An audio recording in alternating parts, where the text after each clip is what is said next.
557차 가정교회 평신도 세미나 강증을 하게 된 양재훈 목장의 양재훈 목자입니다.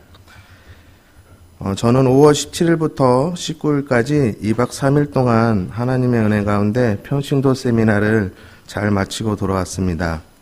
제가 느끼고 배우고 한 것들을 나누려고 합니다. 감히 평신도 세미나는 무조건 다녀오시라고 말씀드리고 싶습니다. 사실 목자 임명식을 하고 6월 안에 다녀왔으면 좋겠다는 목사님의 권유에 다녀오겠습니다라고 말은 했지만 여러 가지 고민이 되기도 했습니다. 가기 전에 제가 이제 로스팅의 원두의 양을 많이 볶아야 되는 것도 있고요. 금요일, 토요일 아르바이트를 세우기도 해야 되고, 그리고 저희 목련은 하필 그날이 학부모 공개 수업이기 때문에 어려움이 되게 많았습니다. 적당한 조퇴 사유를 만드느라 고생도 많이 하기도 했습니다. 가기 전까지는 목자가 되어서 반드시 가야 하는 곳이며 목자 목녀님들만 갈 수 있다고 생각했는데 세미나 이름처럼 모든 평신도가 참여하는 세미나였습니다. 이번 세미나는 40명이 함께 하였습니다.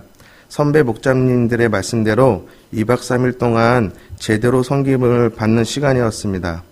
강사 목사님 말씀대로 본대로 그리고 받은 대로만 하면 되겠다는 생각이 들었습니다. 저는 세미나 강의가 너무 좋았습니다. 가정교회에 대해서 좀 더 자세히 알 수 있는 시간이었습니다.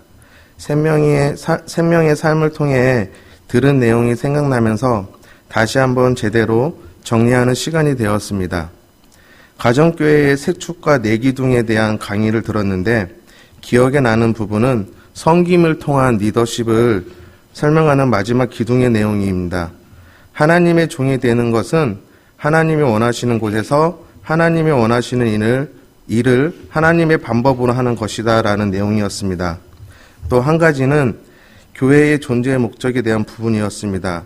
툭 치면 나올 것만 같은 영혼 구원하여 제자를 만든다. 이 부분이 가장 중요하게 느껴졌습니다. 강의 중에 목사님께서 제자가 있느냐고 물어보셨습니다. 저는 손을 들지 못하고 정말 창피했습니다. 제자가 아직 없기 때문입니다. 천국에 갔을 때 하나님께서 이 질문을 하실까봐 두렵기도 했습니다. 마음에 급해졌는지 저는 강의 후 쉬는 시간에 제가 품고 있는 VIP인 제 동생에게 문자를 보냈고 다음 주에 데리러 가겠다고 무엇을 하며 살아가야 하는지를 깨닫는 순간이었습니다. 맑은샘 교회는 라오스의 선교사님을 직접 파송하였고 모든 목장이 기도로 섬기고 있습니다. 그래서 목장 이름이 라오스의 도시 이름으로 되어 있습니다. 27개 목장 중 저희 부부가 탐방한 목장은 비엔티안 목장이었습니다. 라오스의 수도입니다. 뭔가 괜히 뿌듯하기도 했습니다. 비엔티안 목장은 저희 두마기티 목장처럼 목자님과 목부님이 계십니다. 비엔티안 목장은 목자 가정만으로 1년 2개월 전에 시작한 개척 목장입니다. 2개월 동안 오로지 5가족이서 목장을 했다고 합니다. 2개월 후부터 놀이터에서 전도를 시작하였고 간식과 반찬으로 VIP를 섬기기 시작하면서 한 가정 목원이 되었고 지금은 5가정 약 20명이 되었습니다. 이게 1년 만에 일어난 일입니다. 교회를 다니고 있던 사람들이 아닌 모두 초심자입니다. 목자님과 목부님은 정말 말도 안 되는 정도로 그들을 섬기고 있습니다. 목자가 된 지 이제 두 달도 안 된 저에게는 적잖은 충격이었습니다. 이 목장은 3살을 시작으로 7살까지 어린아이가 8명이나 있습니다. 7살인 목자님의 막내는 저희 목장의 양가은 목자님처럼 목자님보다 더 훌륭하게 목자의 역할을 하고 있었습니다. 이 목장의 목원을 살짝 이야기해 볼까 합니다. 아이 셋을 데리고 오는 가정입니다. 목장 모임이 끝나면 너무나 당연한 듯 새 아이를 샤워를 시키고 갑니다. 그러면 목자님은 씻고 나온 아이들을 받아서 닦이고 입힙니다. 이런 일이 매주 있다고 합니다. 목장하기 전 전화를 해서 오늘은 스테이크가 먹고 싶어요.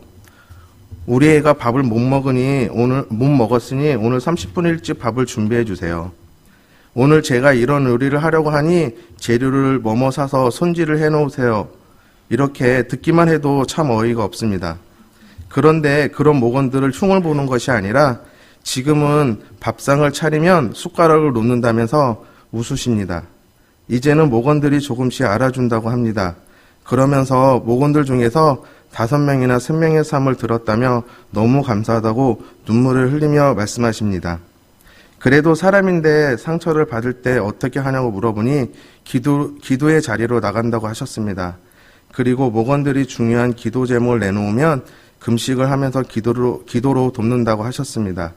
기도의 자리와 섬김의 자리를 놓치지 않으려고 노력하며 내가 아닌 하나님께서 일하실 때 은혜가 내려진다는 걸 알게 되었다고 하신 말씀이 가슴에 와 닿았습니다. 돌아오기 전 함께 드린 예배 시간에는 생명의 삶 수료식과 허구식이 있었습니다. 수료자들이 암송과 특송을 하고 난 후 교인들 대부분이 일어나서 꽃을 주는 모습을 보았습니다. 정말 축제 분위기를 느꼈고 수료한 사람들의 얼굴 표정이 너무 행복해 보였습니다. 예배를 마치고 점심 식사를 대접을 받고 돌아오는데 BNT한 목부님께서 목장 시간에 목원들과 함께 드시라며 과일을 3박스나 주셨습니다. 마지막까지 감동이었습니다. 이번 평춘다 세미나를 통해 가정교회를 하는 이유와 진정한 섬김이 무엇인지 어떻게 해야 영혼 구원이 되는지를 알 수 있었습니다. 저도 조금 더 힘을 내어 영혼 구원에 힘써보려고 합니다. 그리고 저희 목장의 목원들을 위해 더 열심히 섬기고 기도하자고 합니다. 감사합니다. 하늘 복 많이 받으세요.